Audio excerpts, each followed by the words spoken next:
If you've been seriously injured, your case could be worth millions, and Morgan & Morgan can help you fight for it if you become their client. They've won major verdicts, $12 million in Florida, $26 million in Philadelphia, crushing these lowball insurance company offers. It's free unless you win, and you can start your claim now at forthepeople.com/Pakman, or scan the QR code on the screen, or click the link in the description. Morgan & Morgan, for the people. Ladies and gentlemen, we have the love letter that Donald Trump said didn't exist from him to Jeffrey Epstein. Donald Trump told us he doesn't do drawings. He never did a picture. And he even said he was going to sue Rupert Murdoch over the Wall Street Journal's claim that he wrote this letter to Jeffrey Epstein that included the drawing of a sort of stylized woman's body. But now we've got it. Here is the image handed over by lawyers for Jeffrey Epstein's estate. This is from a professionally bound birthday book from Jeffrey Epstein's birthday in 2003. And right there inside of it is a letter with Donald Trump's signature, the same letter that he said is fake, the same letter he claims to be suing the Wall Street Journal over. Trump looked you in the eye and he lied to you.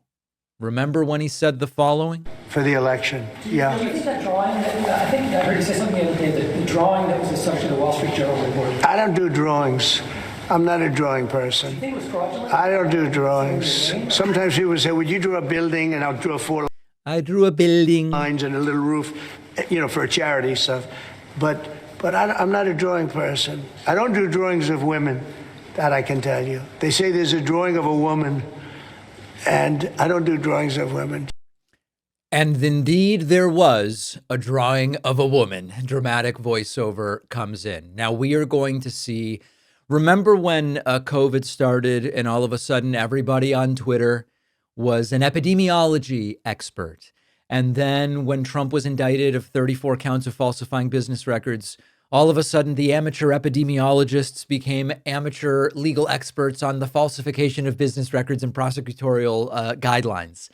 I think all of those people are now going to become amateur handwriting experts, and they already are trying it. It was an auto pen. It's not really Trump's signature. It's blah, blah, blah, blah, blah, insert blank, right? Fill in the blank.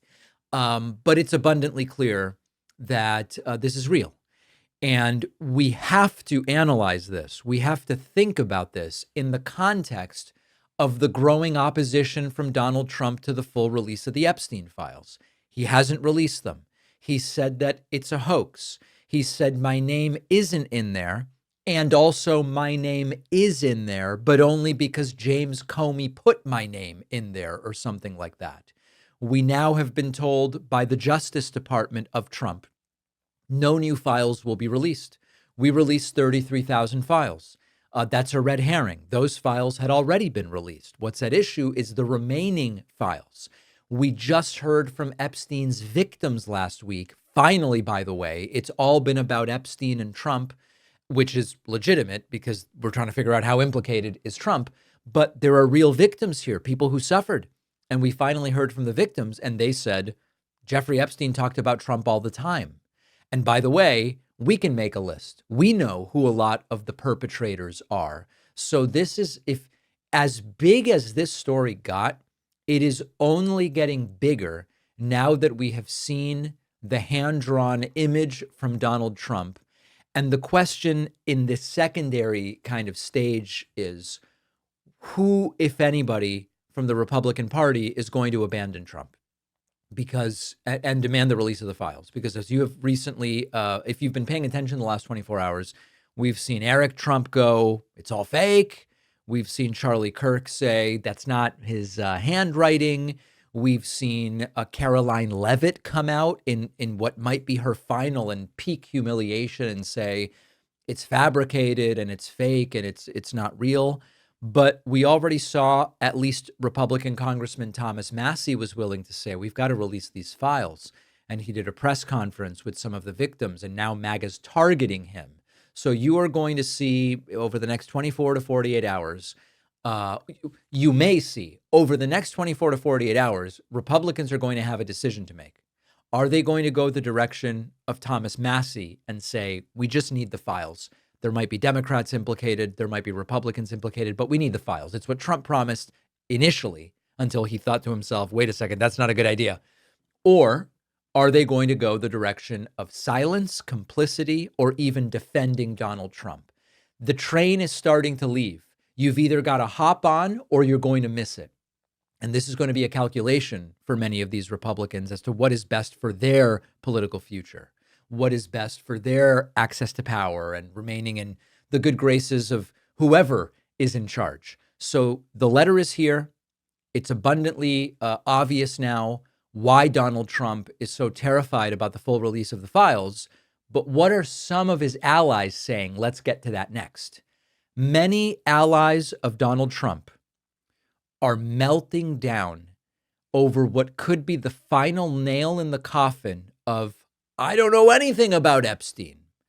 We have now the drawing that Donald Trump made and sent to Jeffrey Epstein, the drawing which Trump claimed didn't exist, the drawing which Trump claimed he didn't do.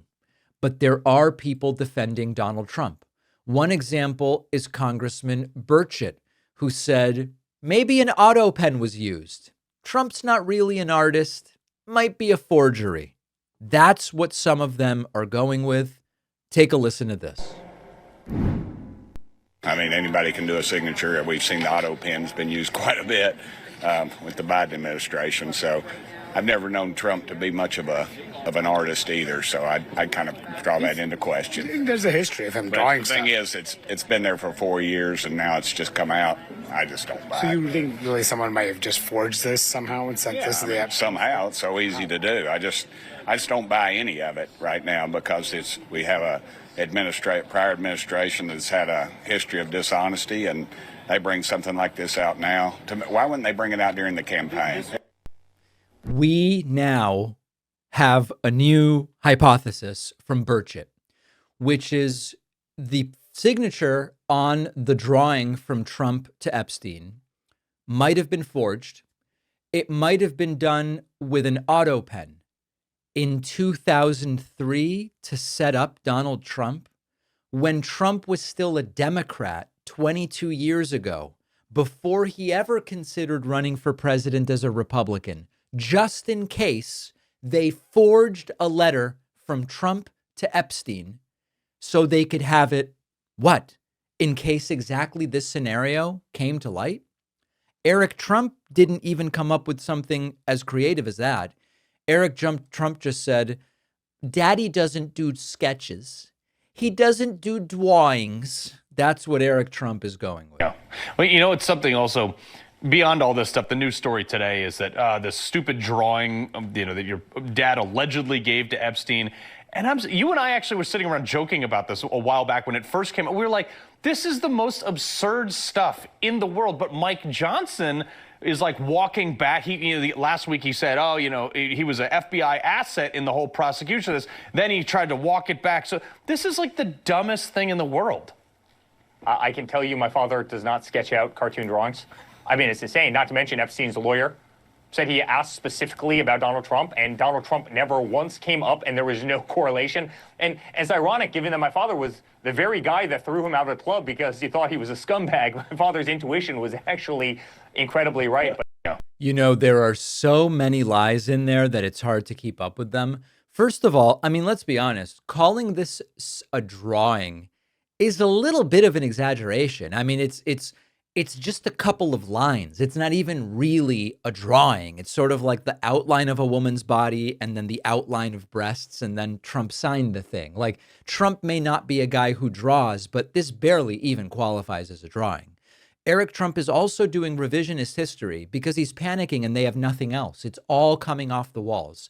The other lie that Eric Trump is telling is Trump found out Epstein was a scumbag and he kicked him out of the club. We know that timeline is totally fake and fabricated. The reality is that Epstein remained a member of Trump's club for a full year after the allegations came out about him. And Trump most recently said, actually, they had a falling out because Epstein stole an underage employee from Trump's spa to go and work for him. So even the circumstances of the separation are something Eric Trump is lying about and seem more incriminating than they do exculpatory. Now, some of the other usual suspects are also jumping in on this to defend Donald Trump. One of them is Charlie Kirk. Charlie Kirk put out an excretion on X, really nasty one, where he said, does the below from the Wall Street Journal look like this actual signature from the president? I don't think so at all. Fake.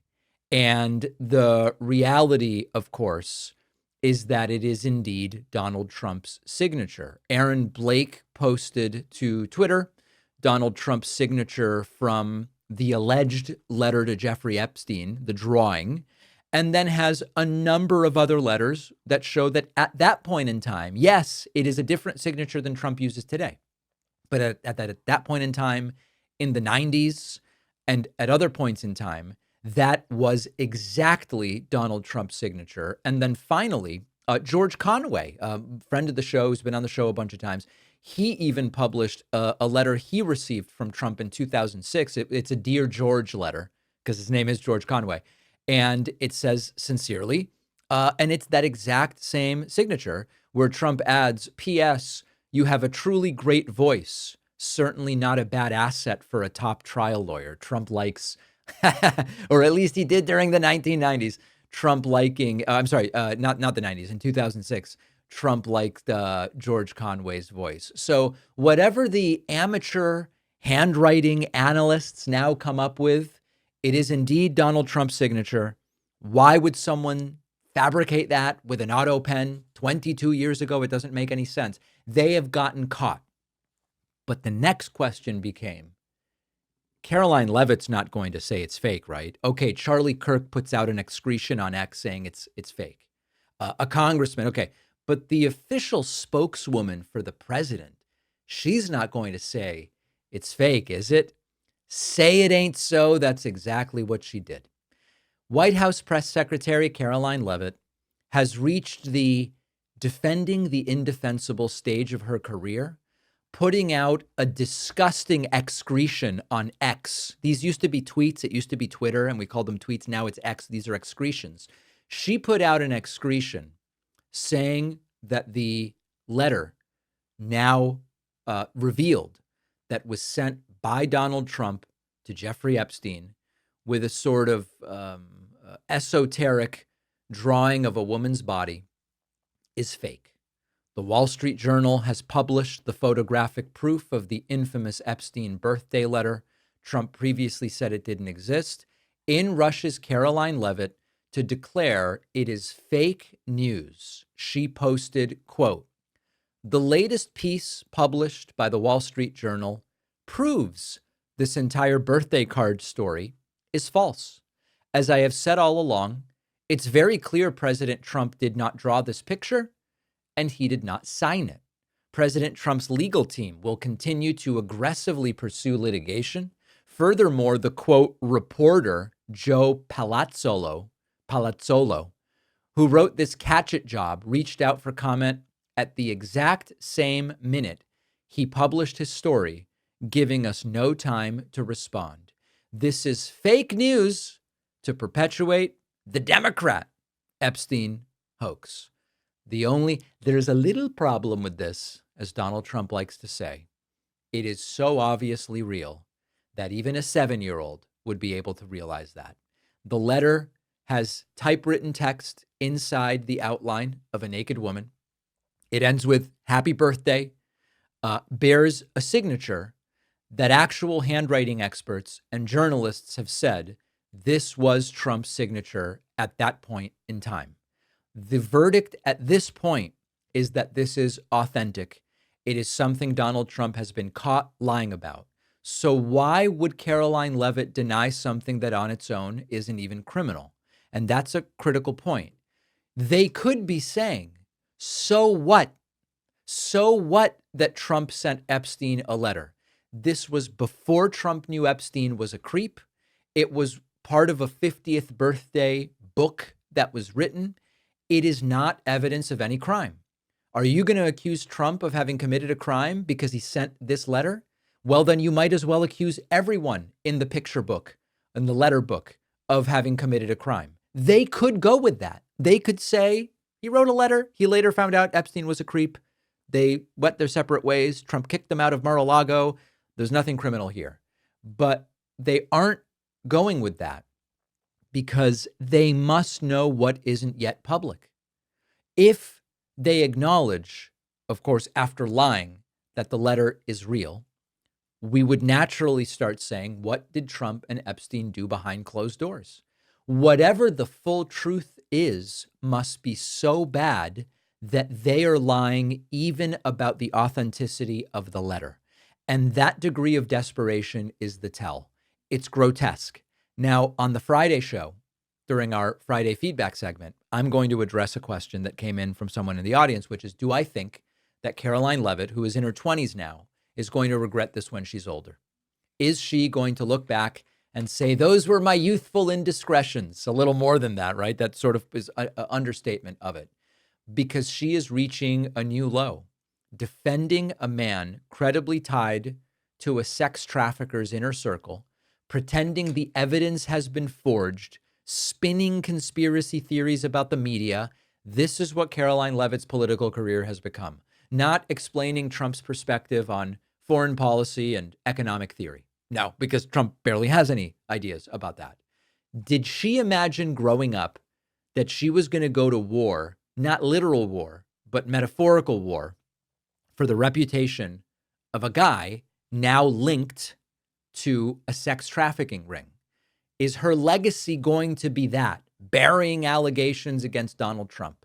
And so this is a denial that makes them look, I mean, it's more than dishonest. It makes them look guilty. And I've been saying time and time again, I am not going to speculate as to what is in the files. It might be that what's in the files are allegations or incriminating evidence about Trump's friends. And either because Trump is trying to be a good friend or because he has personal reasons to try to save his friends, he doesn't want those coming out. That might be it. Or it could be that Trump's name is in the Epstein files as someone much friendlier with Epstein than he has admitted, and it would just make him look bad. There's nothing criminal in the files, doesn't say Trump is a perpetrator. Maybe that's all it is. Or maybe there is incriminating stuff about Trump as a perpetrator in there. I don't know. Until we see it, it doesn't make sense to guess. After Trump said, I didn't do the drawing, and the drawing came out, and Caroline Leavitt is denying that it's real and saying it's a forgery, it pushes me in the direction of what's in there must be on the end of it's worse than it's not so bad. And for years, the irony, by the way, that for years, Trump's movement has pushed the conspiracy theory that Hillary Clinton and Biden were running a child sex trafficking ring. Remember, it was Pizzagate and QAnon and all of that. They built a culture of outrage around the idea that Democrats were covering up for predators. And now they are falling over themselves to defend a man who spent years partying with Jeffrey Epstein and even lied about sending him a birthday card. The same people who said when Trump's in office, we're going to expose the truth. Child exploitation under Democrats is finally going to end. And now we have evidence of Trump's friendship with Epstein. And he says, and Caroline Leavitt says, and Charlie Kirk says, and Eric Trump says, the media should stop talking about it because it's a hoax. It's the perfect example of every allegation is a confession. It's a form of projection so thick you could cut it with a meat cleaver. And they accuse their enemies of the worst possible crimes, not because they have evidence, but because they need a smokescreen for what they are actually doing. The irony is almost too much to process. A movement based on Trump will save the children is now spending all of the political capital that they have to save Trump from accountability over his ties to a convicted sex trafficker. That's where we are, and it's disgusting, and they've been caught. If you've been seriously injured in a car crash, a fall, whatever it might be, you might be entitled to more than you think because insurance companies are trained to lowball you. That is why people turn to Morgan & Morgan, which is America's largest injury law firm. They've helped clients win millions, $12 million in Florida, 34 times the highest insurance offer that they got. $26 million in Philadelphia. That was 40 times more than the insurer offered up front. And the best part is you pay nothing unless they win your case. No hourly fees, no upfront costs. If you don't win, you don't pay. Filing claims is quick and easy. Morgan & Morgan has modernized the process so you can start and manage your case right from your phone. So if you've been hurt, don't guess about what your case is worth. Find out. You can start your claim at forthepeople.com/Pakman or just scan the QR code on the screen, because fighting these big insurance companies does take a big law firm, and that is Morgan & Morgan for the people. There was a time when public education meant learning math, science, history, but now we are seeing Bible verses in biology class. We're seeing 10 commandments on the wall, religious chaplains taking the place of trained counselors, and it's all funded by taxpayer money through voucher programs that are sending public dollars to private religious schools. This is part of a broader effort to inject religion into public education. I'm against that. And it often is coming at the expense of real academic standards and the well-being of the students.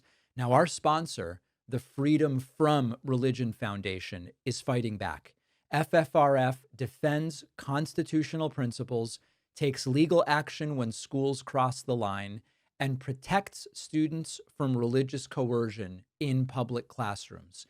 If you believe in facts, in protecting education, in keeping religion out of public schools, I can tell you this is an organization very much worth supporting. To get involved, go to ffrf.org/school or text David to 511-511. Message and data rates may apply. The link is in the description.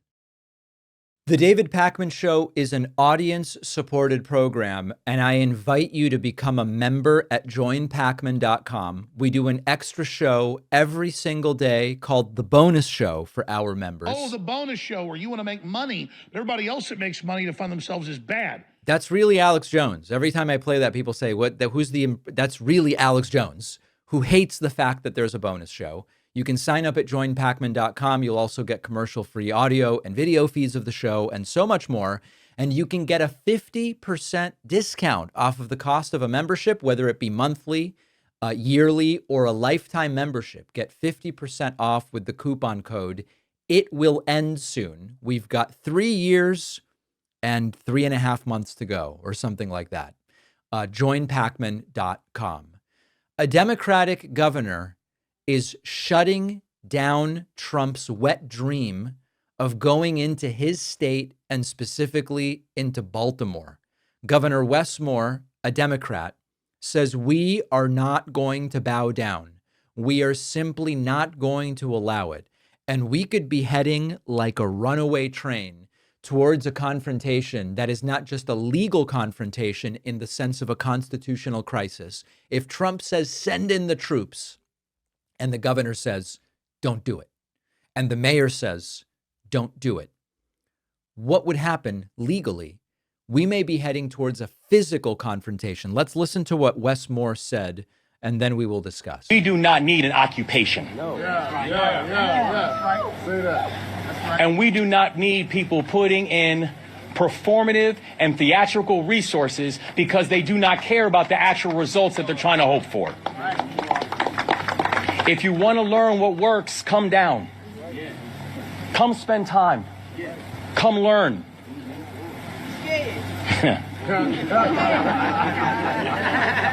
Come learn.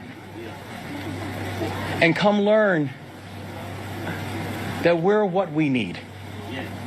That we are the change we've been waiting for. And that progress is not impossible. Progress can happen. But it only happens when we choose to work together. And that's what today represents. Thank you for standing firm. Thank you. We're always going to stand firm for Baltimore. Always. And like I said, we will work with anybody, but we will bow down to nobody. We're not built that way, y'all. We're going to fight for our people. We're going to. So one of the comments that I saw frequently in response to this is, if Baltimore is so safe, why does Westmore have a security detail with him? Which is quite frankly a very stupid thing to say. I don't know that there's any governor that doesn't have security with them. When I saw Westmore speak a few months ago at a venue where there was obviously no security issue, he still had, I think very often with governors at state police, he still had two guys from, I presume it's Maryland State Police with him. That's not really proof of anything. And if you want to go with that, I mean, apply it to Trump. If DC is so safe, why does Trump have 100 people in different concentric circles doing security? It's a very stupid argument. What isn't a stupid argument is the legal argument that the forced militarization of cities against the desires and wishes of both the mayors and the governors is against the law and that it's not constitutional. Now, J.B. Pritzker is also not laying down and taking it. J.D. Pritzker says, listen, we are going to follow the law. If we don't request federal militarization of Chicago or of other parts of Illinois, they can come here, but they're only allowed to do what the law allows them to do. And J.B. Pritzker correctly identified that without the welcome of mayors and governors, Trump can send federal law enforcement to Illinois to guard federal buildings. That's what they would be allowed to do. And there are some other nominal tasks that they can do, but they can't do more than that. But we've learned that saying you're not allowed to do something doesn't really mean anything unless there's a mechanism of enforcement. And that's where this could potentially get ugly. And I hope that it doesn't.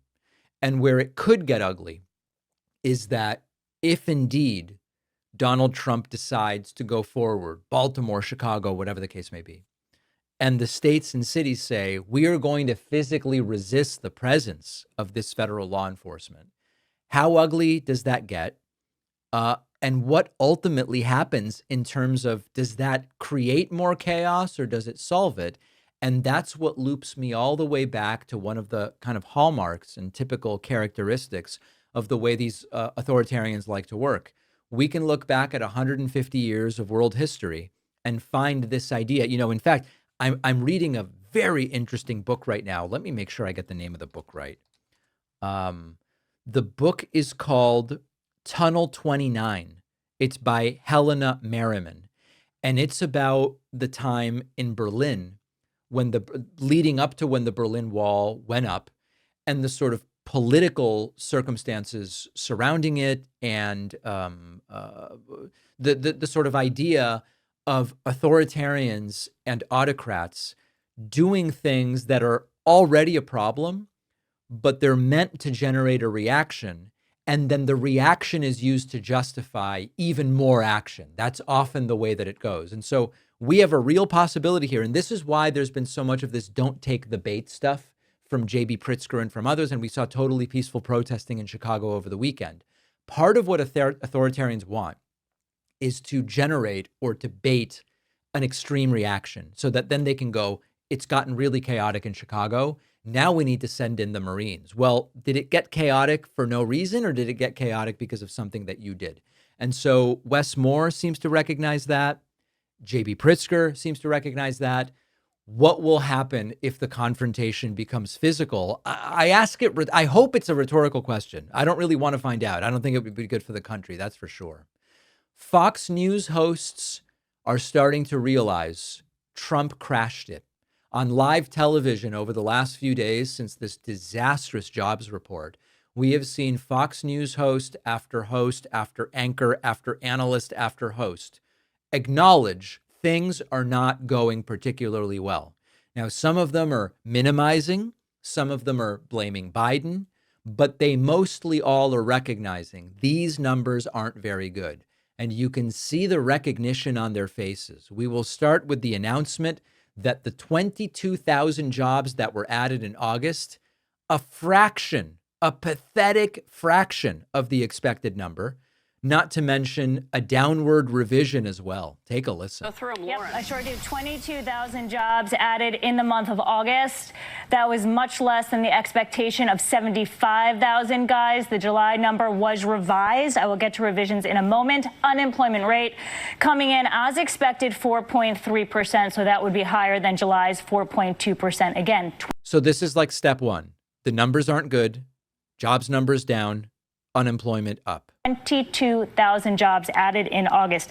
Let me get you the revisions because this is what everybody is focused on. For June and July together, combined 21,000 jobs lower than previously reported. I'll categorize that now. So you see for June, it was revised down by 27,000, getting you to negative 13,000, and the change for July up by 6,000, getting you to 79,000. So they've gone from denial to acceptance. They are now acknowledging the numbers aren't good. Even a British accent couldn't make these jobs numbers sound good. Here is Stuart Varney acknowledging that this is disappointing data. Disappointing jobs data. Only 54,000 private sector jobs added. And look at this, the yield on the 10-year Treasury below 4.2%. The 2-year down around 3.61%. All right. So listen, they're accepting it and they are saying this isn't good. This is disappointing. This is a real problem.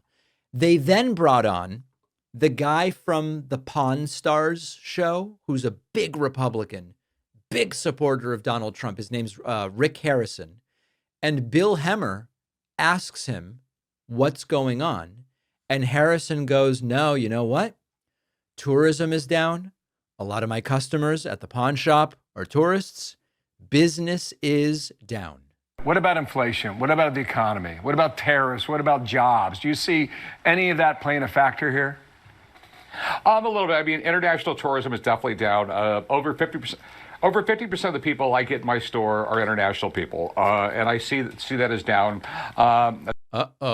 That's not so good. Now, why you would bring on Rick Harrison for a segment about economics, that's a different question altogether, but a question for a different day. Then they go into the equivocations, and this is where it starts to get a little messy and a lot more pathetic. Donald Trump's own former press secretary, Kayleigh McEnany, says, part of the reason that the jobs numbers are down is we've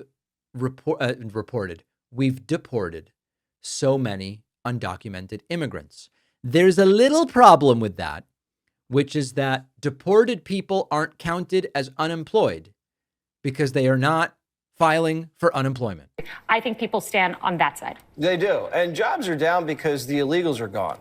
Sorry, and it's Kayleigh McEnany is throwing it over to Jesse Waters. It's not Kayleigh saying this. It's Jesse Waters who makes this very dumb argument. They do. And jobs are down because the illegals are gone. When you leave, 2 million illegals leave the country, you're not going to have as many people working. And the people that are working are Americans, Jessica. And that number will be revised. I wonder if they'll be talking about the revised number in a few months. When he gets the right person in the job? Maybe. Well, last time the numbers were revised down, not up. And of course, this is a farce. So there's two stories similar to this that they are talking about to make these numbers not seem so bad. One is, listen, a lot of the job losses are government jobs, stupid jobs, unnecessary jobs, jobs that Trump promised to get rid of. And so it's DOGE doing its work. But the problem with that is if you look at other sectors like manufacturing, jobs numbers are down. Why would manufacturing jobs be down if it's pointless paper pushing federal government jobs that are being eliminated? And then the other one is we've deported so many people. That's why the unemployment rate is going up. Well, the deported people aren't filing for unemployment. For years, they told us, unemployment only measures people who have filed for unemployment. That's the U3. You've also got the U6, but these are technical details. They don't care. For years, they said we can't trust the unemployment rate because only people on unemployment are counted. And now they're going, the deported people are what are bringing up the unemployment rate. No, they're not. Those people haven't filed for unemployment. So it is bad idea after bad idea. And then ultimately we get to questions directly for Kevin Hassett. Why was the jobs report from August no good? Here's what Kevin Hassett had to say. Go ahead and get your hot take. It's not the number you wanted. It was not the number that was expected. How come? Right. Well, one of the things we know is that they've been really at BLS struggling with bad response rates. And Goldman Sachs put out a study yesterday that said that they've been messing up the August seasonals so much that over the last 10 to 15 years, they've tended to have to revise up the number by. Right. The seasonality is confusing to them, and it's all so confusing all of a sudden. Around almost 70,000 jobs when they get the new final surveys. So it's their fault? And so, well, I'm saying that this number, we expect this number will be revised up. That's been the pattern over and over. And if that happens, then it'll be consistent with all the other indicators we're seeing. Industrial production is at an all-time high. Capital spending is up 8% over the first half of the year after it being mostly flat under Joe Biden. And also within the jobs report we got today, there are a lot of really interesting and positive patterns. Thing one is that all the job creation is private sector job creation. Government workers are actually, their employment declined by 100,000. There it all is. All of the job creation is native-born workers, whereas about half of the job creation under Biden was foreign-born workers. And so there are a lot of real positive things to see. And the final thing is that the wage numbers are fantastic. The wage growth is almost at 4%, which means that the typical wage earner in America right now has gotten a $500 raise already because of Donald Trump's policies. Okay, so the revisions for June and July collectively were lower. We're lower. And you're saying... Oh, that's genius. He goes, it's all going to be revised and fixed. And Bill Hemmer goes, we just had 2 months in a row revised down. And the revisions for next month will come back. We'll see whether or not that's the case. Yeah, and there's another big revision next week. But the point is that these numbers, the reason why they're getting revised so much is that these numbers are based on surveys, and people are kind of not filling out the surveys until the last minute. And so that the share of surveys that have actually been filled out at the beginning of the month is way lower than it used to be. Think about what Hassett is arguing. He's saying the August jobs report isn't really that bad because it's going to be revised up, meaning you'll be able to trust the upward revision. But at the same time, they're arguing that the June and July downward revisions aren't reliable. But so how is it that the August revision, if favorable to you, will be reliable, but we have to discount the June and July revisions as unreliable, either because the BLS chief that Trump fired was not trustworthy or because people are waiting to fill out their surveys? How can they have it both ways? Because they are no longer held accountable for inconsistency. Fox is realizing we have no damn way to spin it. The numbers are just starting to get bad. Fall is here. The nights are getting cooler. It's cozier. Hot baked goods feel like a great treat. And our sponsor, Wild Grain, is the first bake from frozen subscription box for artisanal breads, pastries, and pastas. Everything bakes in 25 minutes or less. No prep, no cleanup. Customizable boxes. They can do gluten-free. They can do plant-based. And right now they've got some limited time fall items. Apple cider donuts. I grew up with these in New England. Pumpkin cinnamon biscuits. Love them. The donuts just come out perfectly, like a nice little crisp edge, warm, spiced center. Biscuits are flaky and sweet. Made the whole kitchen smell like a bakery. Wild Grain uses slow fermentation, which means their breads are richer in nutrients than that which you get at the store. You can really taste the difference, and the fermentation process can even be helpful for digestion. For a limited time, get $30 off your first box, plus free croissants in every box when you start your subscription at wildgrain.com/Pakman. The link is in the description. JD Vance has finally gone over the edge, proverbially couch surfing all over the place. The Vice President, JD Vance, tweeted, "I don't give a shit," to one of the Krasenstein brothers when it was pointed out to him that using the military to go after cartels without due process is considered a war crime. Now, there is some legal debate about that. It's not an open and shut case, and it warrants a little more evaluation. But JD Vance just flat out said in very vice presidential language, "I don't give a shit," when it was pointed out that it could be a war crime. And so this was not like a throwaway off the cuff thing. It was really a window into how these guys treat laws and norms supposedly meant to keep the world's most powerful military in check.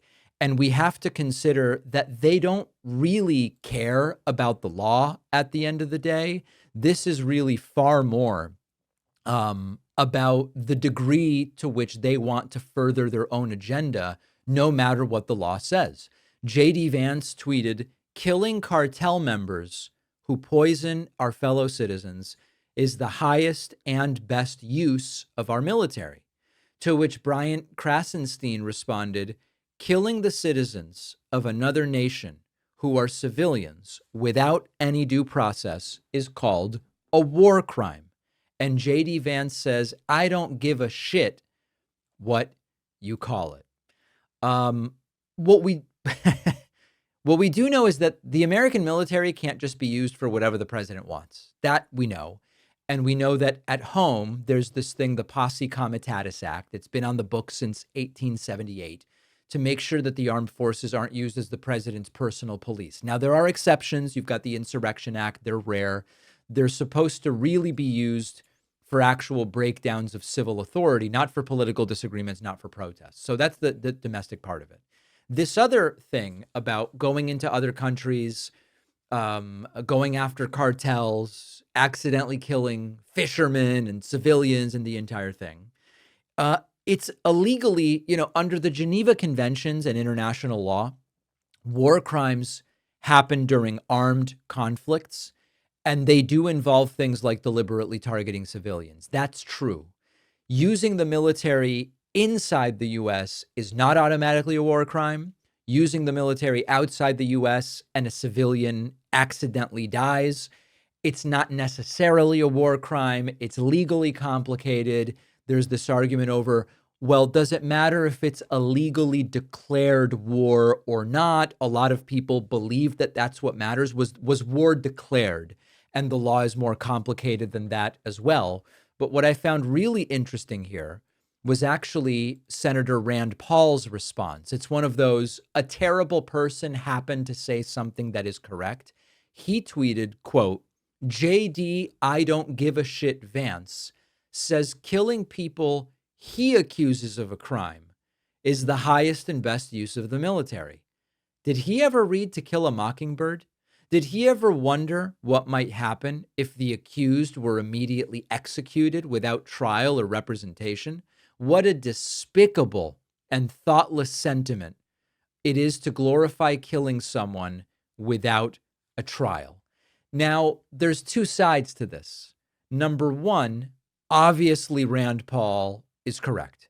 These laws exist for a reason, and due process is, to call it important is such an understatement. At the same time, Rand Paul has a history of excusing a lot of vile and despicable behavior.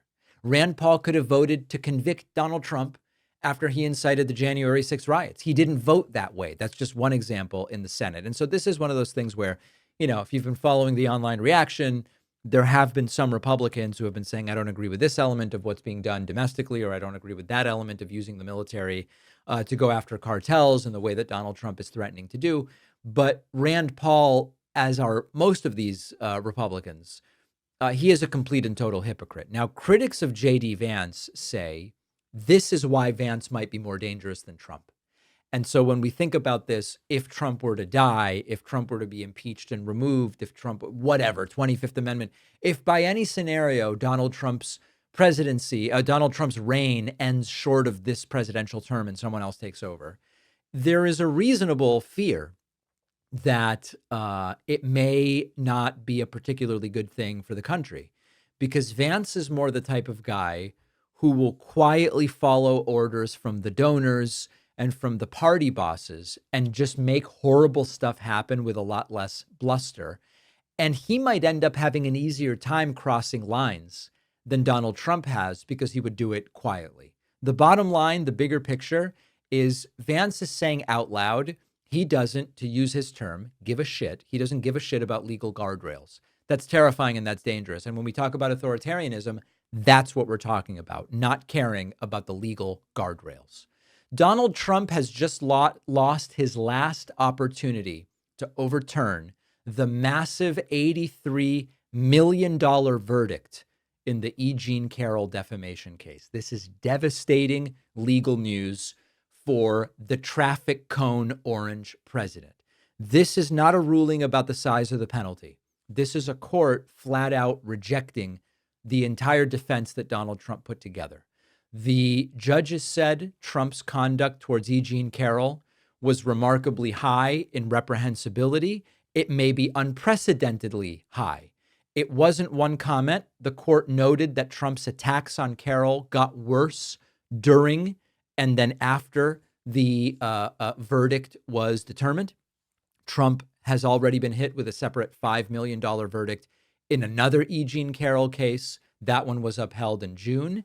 This is the $83 million judgment that includes $18 million for emotional and reputational harm, $65 million in punitive damages, which the court said is reasonable given the facts of the case. The immunity claim that Trump attempted to use here was really like a last-ditch effort, and it hinges on the idea that because Trump made his 2019 comments as president, he should be protected. The court wasn't buying it. These were not comments Trump made in his role as president. Just being president at the time doesn't mean that what you're doing is related to your role as president. The court also upheld the lower trial judge's decision to block parts of Donald Trump's testimony. Like when he said, "I was just defending the presidency," that was blocked. And the court has upheld that because it's not valid testimony, and a jury had already decided as to the verdict of that case. So we've now had delays and appeals and Trump treating the courts like another campaign stop. This is it. The Supreme Court could step in. Seems extraordinarily unlikely. I haven't seen a serious legal commentator say that the Supreme Court is likely to step in on this, which makes this the last stop on the bus. And it's worth remembering that this is just one of Donald Trump's legal battles. He's still appealing the criminal conviction for the falsifying of business records. He's fighting civil cases. With E. Jean Carroll, we're getting to the end of the road here. And for Trump, it apparently is going to turn into a really expensive reminder that a courtroom is a very different venue from a rally stage. And the things you can say in a rally stage, you can't necessarily say in a courtroom. So devastating legal news for Donald Trump. And there's a sort of zoom out here, which is if Trump lives to the end of his term, a bunch of legal stuff for Trump has been suspended but not ended while he is president of the United States. When Donald Trump leaves office in 2029, he will be, I guess, 82 and a half. And he has quite a list of legal issues that are at least potentially going to be taken up then. Now, between now and then, we don't know.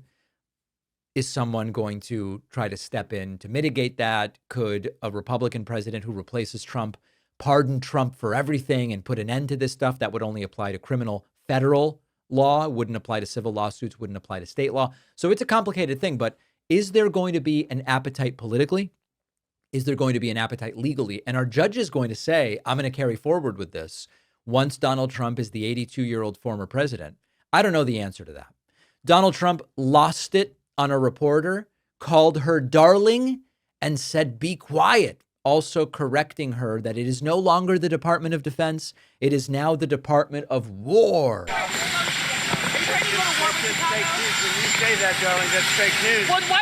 When you say that, darling, that's fake news. Oh, God. Department of Defense. Listen, be quiet. Listen. You don't listen. Be quiet and listen. You never listen. That's why you're second rate. We're not going to war. We're going to clean up our cities. We're going to clean them up so they don't kill 5 people every weekend. That's not war. That's common sense.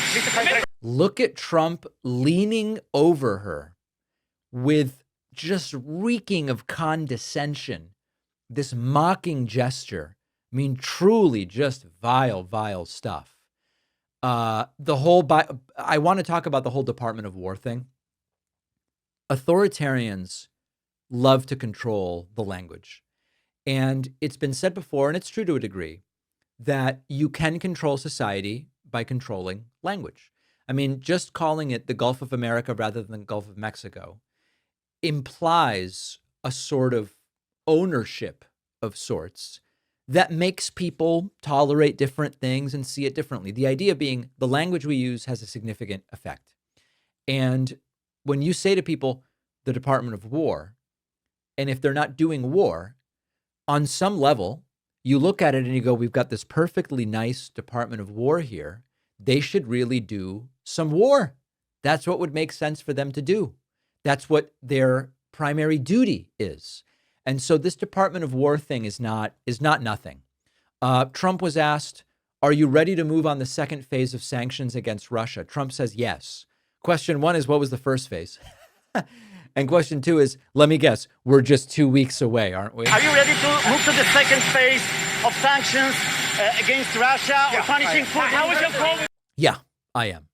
I don't think Trump could tell us what the first phase of sanctions against Russia actually was, but I guess we're probably just a couple of weeks away from it. We're also getting dangerously close to Bobby Kennedy Jr. telling us the answers for autism. Part of what was the question? We're about to get the answers. I'd love to know what the question was. Take a listen. Well, he's a different kind of a guy. He's got a lot of good ideas, but he's got a lot of ideas. You know, normally they don't have any ideas, and that's why we have problems with autism and so many other things, because we're coming up with the answers for autism. You watch. We're coming up with the answers for other things that normal people, regular people, easy to get along with people wouldn't be able to do.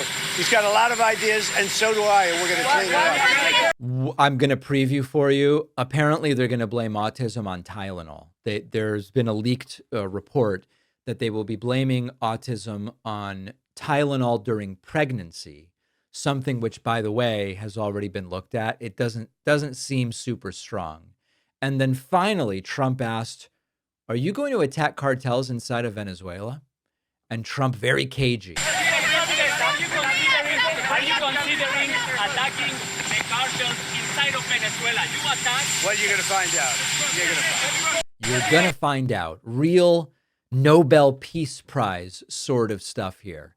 You know, for all of the claims that this is the peace president, there's a lot of really hawkish warmongering, threats to use the military, use of the military.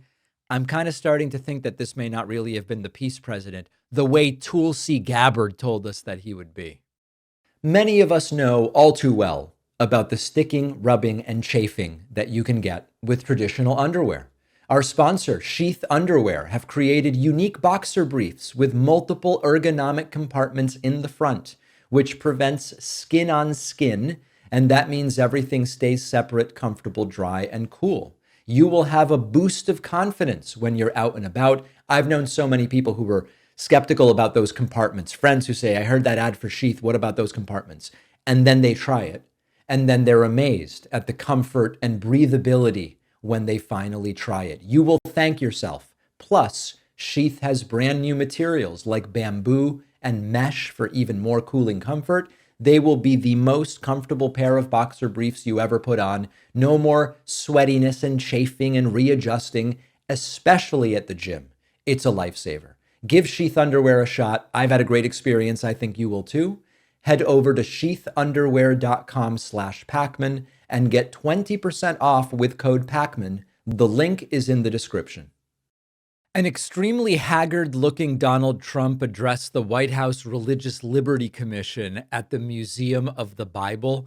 Now, I could stop the story there and it would already be crazy. But the content was actually what was really completely whacked out.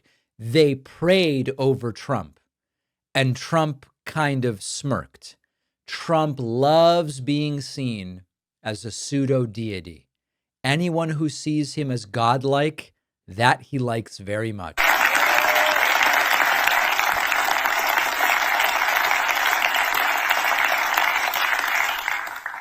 Will you all stand with me as we rededicate America to one nation under God? Father, we thank you for this time that we have together. Lord God, we thank you that we can gather together as faithful people, as faithful leaders, as denomination leaders, as religious leaders. Father, we thank you for our president, Donald J. Trump. Father God, who you have anointed and appointed for this time, for such a time as this. Lord, thank you that the president prioritizes prayer.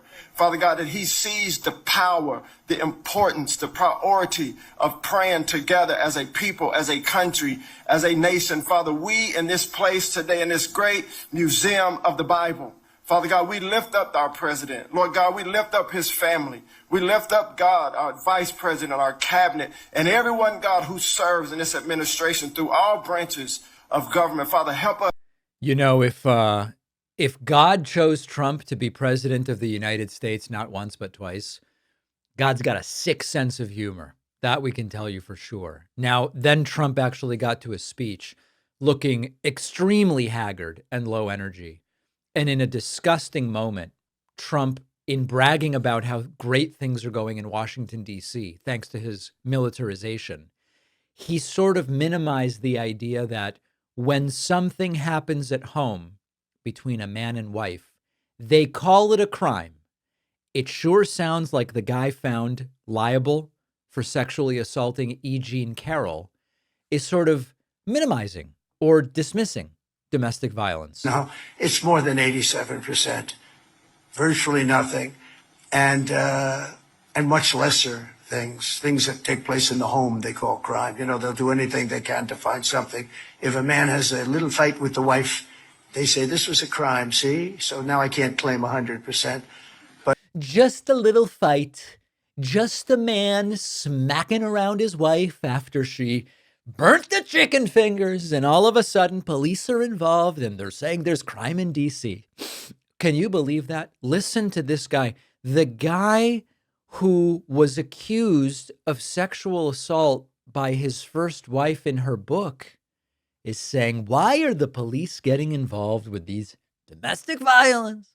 We are a safe city. You can walk to a restaurant. You can walk to the White House if you work there. You can walk to the Capitol. And even the Democrats, I can't believe it, but they don't want to admit it, but I can't believe it. We could do the same thing in Chicago, New York, Los Angeles. We did it. We saved. Is that a threat or a promise? By the way, last time I was in D.C. a few weeks ago, before the militarization, I walked to the White House. I walked to the Capitol. It was at night. I walked back from dinner around 10 p.m. in exactly the areas Trump is describing, and it was fine. That doesn't mean there aren't high crime areas of D.C. It doesn't mean cities don't have crime. All of that is true. But give me a break, guys. Give me a break. Covering up the Epstein files, liable for sexually assaulting E. Jean Carroll, accused of sexual assault by his first wife in her book, accused by dozens of women of sexual assault. And he's going, oh, it's just like they're calling this domestic violence stuff a crime. How can that be? Trump putting on his humble hat and saying that no one has ever made as much progress in 8 months as president as what Donald Trump has done over the last 8 months. A humble statement. That's what we're doing. We're in a golden age. We're at the very beginning of a golden age. So much progress has been made in the last 8 months. A self-declared golden age of Trump. Progress like nobody's ever seen before. They're writing about it. They're actually saying it. They've never seen anything like what's happened in the last 8 months. You know, just because a 2-year-old scribbles something with a crayon doesn't really mean they're writing about it. I don't know if Donald Trump understands that. Trump then entering snowflake mode, going from total self-centered egomaniac, they're writing about the most successful 8 months of presidency ever, into snowflake mode, where he goes, you know, Biden was really mean. He was a mean guy. They were stone cold mean. But Joe Biden and Biden, they were mean people. What they did to people, what they did to J6, what they did to so many people, they were mean people. They were so mean to the rioter. These were really radical, horrible people. And he wasn't that way 20 years ago. He was never the brightest bulb in the ceiling, but he was a man who wasn't overly mean that I saw, but boy, he became really mean, and there was just absolutely ghoulish shadows on Donald Trump. And then finally his memory completely going, and we'll get to that in a moment, Trump says he just left the Middle East. It's been 4 months since he was there. Leaders from all over the world that talk to me, they say, your country's in trouble. And I just left the Middle East, King of Saudi Arabia, Qatar, UAE, a lot of the big countries. Then I was with the heads of NATO, the NATO nations, all of them. Everyone said essentially the same thing, that a year ago your country was dead and now you have the hottest country anywhere in the world. It's true. It's hot. It's hot. Folks, that was 4 months ago, and Trump says he just left the Middle East. What's more disturbing?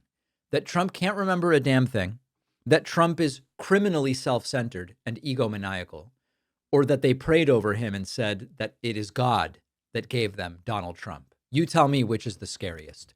Many of you have written to me saying, David, isn't it obvious that Donald Trump's condition, whatever it is getting much worse? And I have to admit, it's hard to deny. It is very difficult to deny. We know, of course, about Donald Trump's hands, which seem to be rotting. They are both now bruised, occasionally covered up with makeup. The explanation that it's from handshaking doesn't make sense. That would make sense if it was only the right hand, but it is not. It is the right hand and it is the left hand. Trump's rants have become increasingly focused on irrelevant minutia. You know, it used to be Trump talking about toilets and power flushing and shower pressure. But now it's about grass. He continues to be sort of in this tunnel vision about irrelevant little things. In D.C., one of the things we're going to be redoing is your parks. I'm very good at grass because I have a lot of golf courses all over the place. I know more about grass than any human being, I think, anywhere in the world. And we're going to be regrassing all of your parks, all brand new sprinkler systems, the best that you can buy, just like the Augusta. No, it'll look like Augusta. It'll look like, more importantly, Trump National Golf Club. That's even better.